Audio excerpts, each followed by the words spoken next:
At siya po ay alam naman natin as ICC Assistant to Counsel at SecGen ng National Union of People's Lawyer ng NCR. Nakabalik na ba si Attorney Christina? Ay, we will find out. Oo. Oo. Attorney Conti, good morning. Si Peter Atica dito sa DZMM. Yes, good morning. Ayan. Hi, good morning, Attorney. Parang nasa Pilipinas ka na po ulit. You're back Are in you the back? Oh. Philippines. Nakauwi sa wakas. Oo, At di least ba? hindi kayo Masagera. naipit. Oo. Oo. So wala namang aberya sa flight schedule natin, attorney. Naku, meron nga. Oo. Nahuli Ayun ako nga. ng kaunti dahil na-cancel yung flights. At daan ko dapat sana ay Dubai. Oo. Kaya obviously, walang flights na bumabiyahe nung schedule ko. Emirates. Emirates. Oo. Ayun. Mabuti na lang po at hindi kayo Oo. naipit. So, let's talk about parang sabi nga ng programa, parang kahapon lamang nangyari po ito. And it's been a year pala no, mula nung dalhin si Pangulong Duterte sa The Hague. Ano po?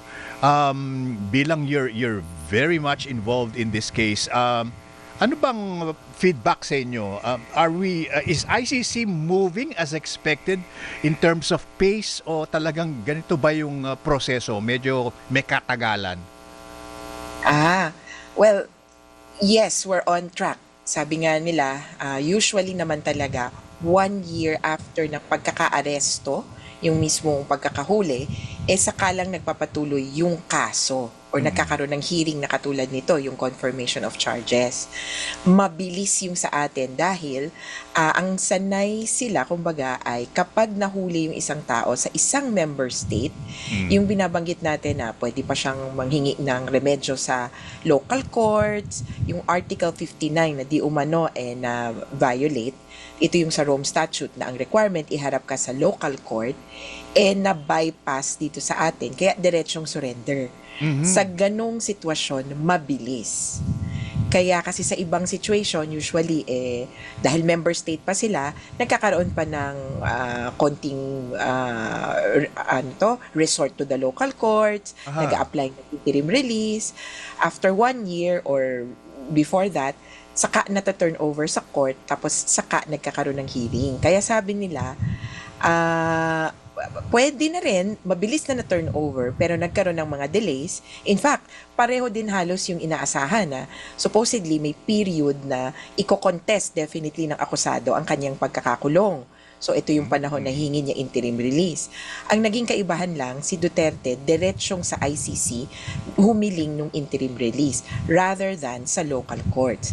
Kaya, sabi nga natin, the more things change, the more things stay the same. Sa punto de vista ng ICC, pareho din yung kinalabasan.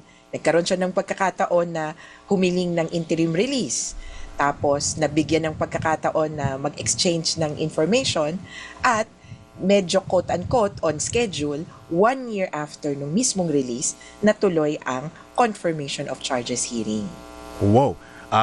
Medyo natigatig ako doon sa binanggit po ninyo na are you saying there could have been a last resort sa local courts prior to pagdala sa kanya sa The Hague?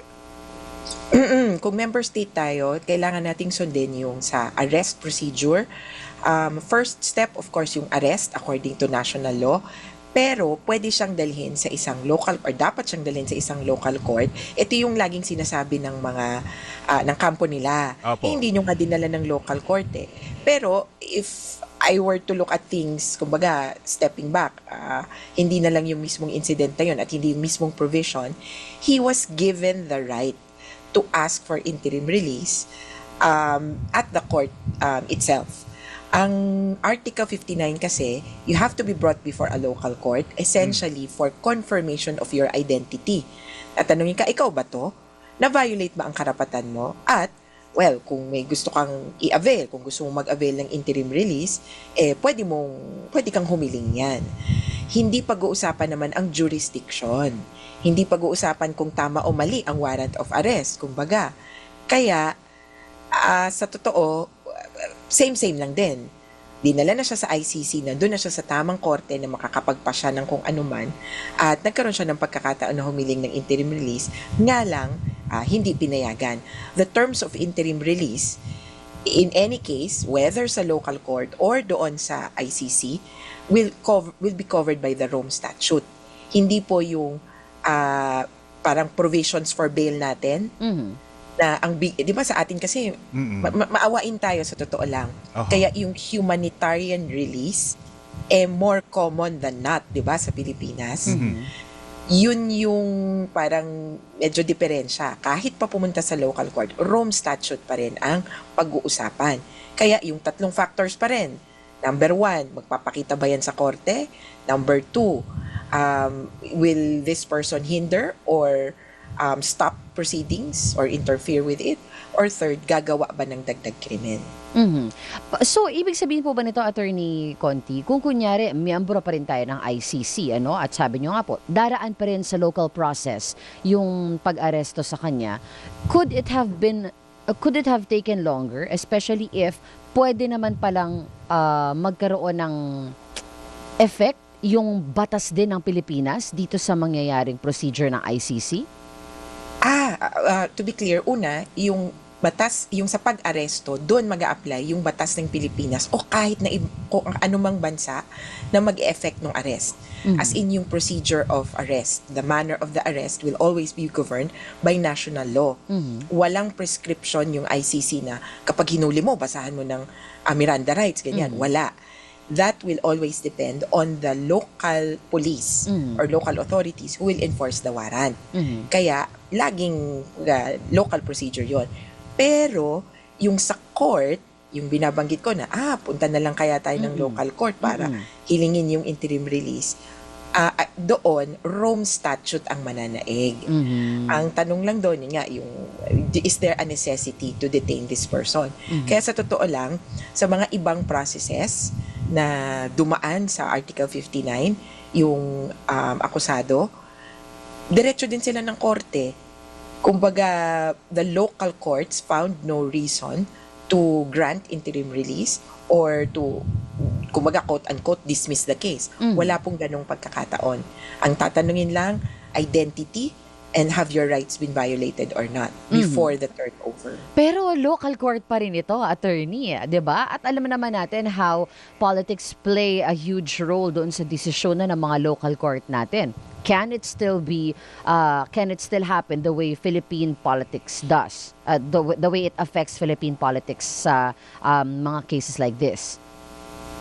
Ako, tingin ko hindi kasi pareho pa rin yung batas. So, I mean, alam ko na Walang malakasan, ganon. Bulungan. Tapos, syempre, akin na to, arbor, di ba? May mga ganong term. Sige na, ako bahala, ako magba-vouch. Ganun. Pero yung batas pa rin, yung Rome Statute pa rin ang mananaig, ang susundin nila. Kung ako lang, magkakadelay kasi yung judge na mapupuntahan, baka hindi pamilyar doon sa Rome Statute. Kaya tatagal kasi all the parties will be familiarizing themselves with the processes. At paano nga ba? Pwede ko bang i-apply yung bail standards, rights of recognizance, yun yung walang bail. Kumbaga, you will be released on your own recognizance. Paano ba to? Baka nagkalituhan, I would agree, mabagal. Pero, hindi sila entitled or hindi nila dapat pakawalan ng basta-basta. Laging yung batayan ng Rome Statute ang pagbabatayan. So in a way, parang napabilis tayo, napadali yung pagproseso dahil dumiretso na sa The Hague ang dating Pangulo. Correct. So, kumbaga, ang punto de vista meron bang karapatan na hindi na-avail si Duterte? Essentially, wala. Na-avail niya lahat. The right to interim release, the right to ask for, kumbaga, pre-arraignment remedies, yun yung tawag natin sa Pilipinas yung manghingi ng remedyo tungkol sa walang jurisdiction.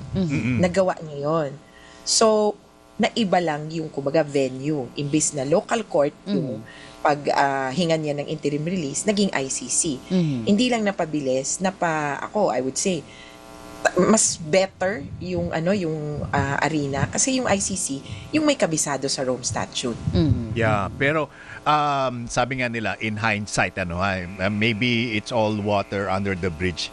Pero balikan nga natin please Attorney Conti yung nangyari na galing si Rodrigo Duterte sa Hong Kong, 'di ba? Tapos bumaba siya sa NAIA. Tapos, dinala siya sa Villamor Air Base. So, ang tanong dito, relative to our discussion now, habang nasa Villamor Air Base siya, meron pa rin ba siya dapat na right to say na mag-apply for interim release in a local court? Well, una muna, yung arrest. The arrest has to be effected. Okay. Kailangan in custody siya. Actually, in hindsight, sabi nila minsan 2020 nga daw yung hindsight. Pero kung if he had surrendered or if he had allowed the police to quote-unquote arrest him and take him into custody, baka naisip niya pa yon na while in custody, humingi siya ng tulong sa local court. Nga lang, ang ginawa niya, parang pumunta sila ng Supreme Court. At humingi ng habeas corpus. Medyo mali yung calculation niya doon. While in the process, he could have gone to... Kung una, kailangan na aresto ka na. Yun yung una Dapat nag-submit siya and then... kasi kung nas-aresto siya ng araw pa, yun yung isang naging issue di ba? 10 a.m. yata siya na aresto. 10 p.m. na parang na quote-unquote pumayag na sumama. In short, under custody. Sarado na yung mga korte noon. Kaya, after his arrest, doon kakagat yung dapat dalhin niyo ako sa local court. Nga lang, hindi na nga tayo member ng ICC. Yun na nga. Oo, so yun yung wala depensa. na yun. Yun yung depensa ng Philippine government. Oo. Hindi na kami member state. So, you cannot compel a local court to recognize the Rome Statute. At actually, may isang argument yung DOJ na palagay ko baka hindi umubra. Sabi nila kasi, you have to be brought before a competent judicial authority. Sabi ng DOJ, kami yun. Diba? Sabi, may piskal naman doon. Unfortunately, baka hindi. Kasi ang role lang nung competent judicial authority, i-determine ang una, identity. Pangalawa, ang karapatan mo ba ay nalabag? And then, third, you have the right to avail of interim release. Kumbaga, offer lang. Hindi naman automatic na kukunin niya yun So, sabi ng DOJ, kami na yung competent judicial authority. And at this point, okay na yan. Check. We will turn you over to the ICC. So, yun na yung quote-unquote, kaya ito po medyo yung term lang, he was surrendered to the ICC or in short, turned over to the ICC. And was never in the custody of the police? He was. Actually, yun yung issue He was in the custody of the police. Pero ang ginawa ng Pilipinas, pinaikli yun. Yan. Kasi ang parang 3 phases yan. Arrest, as in, hinuhuli kita, saksalang ganito. Then, ikaw ay, tapos either poposasan or kung ano man. After the arrest, Article 59 comes in. Yun yung determination by a judicial competent authority that you are the same person. Kumbaga, verification ng warrant. At ba yung pangalan mo? Ikaw ba ay nasaktan? At gusto mo ba mag-apply ng interim release? Yung Article 59 na yun, parang verification / kumbaga, taking before presentation before a local judicial competent authority. And then the third phase, surrender, turn over sa ICC. Yung second phase, yung parang verification, sabi ng Pilipinas, verified na yan. Okay na yan. Kumbaga, substantial compliance. Tinurn over na or sinurrender na sa ICC. Very interesting pala yung nangyari na yun. Kaya pala maraming it could have gone either way. Parang ganun, ha? So, Attorney Conti, last na lang po. Kailan lalabas yung yung decision on that hearing of the confirmation of charges? Is it within 90 days ba yun? 60 ata 60 days. Within. So it can be earlier than that. Pwedeng earlier than that. Pero parang maganda naman siguro na at least 30 days na pag-isipan. Yeah. Pero tingin ko kumbinsido na to. Ako, Oo. very confident. Kaya, ang target po natin, April 29. Yan po ang aabangan natin. That Okay. week, medyo magche-check na tayo lagi ng Facebook at saka Instagram at website ng ICC. Kahapon nga may nilabas silang bagong video. Yeah. Maganda. Maganda yung mga videos nila. Ni-recap lang nila Aba. yung mga nangyari. So, 3 video po ito, Masilip prosecution, nga. victims, Oo. tsaka Okay. defense. Attorney Conti, maraming salamat. Sabi ko nga, you're the only ICCologist. We can talk. Thank you very much, Thank Attorney you, Conti. attorney. Until next time. Salamat, Peter Rica. Ingat. Ingat po. All right, si Attorney Maria Cristina Conti, ICC Assistant Counsel and SecGen ng NUPL NCR. Magbabalik kami ni Rica just a short while.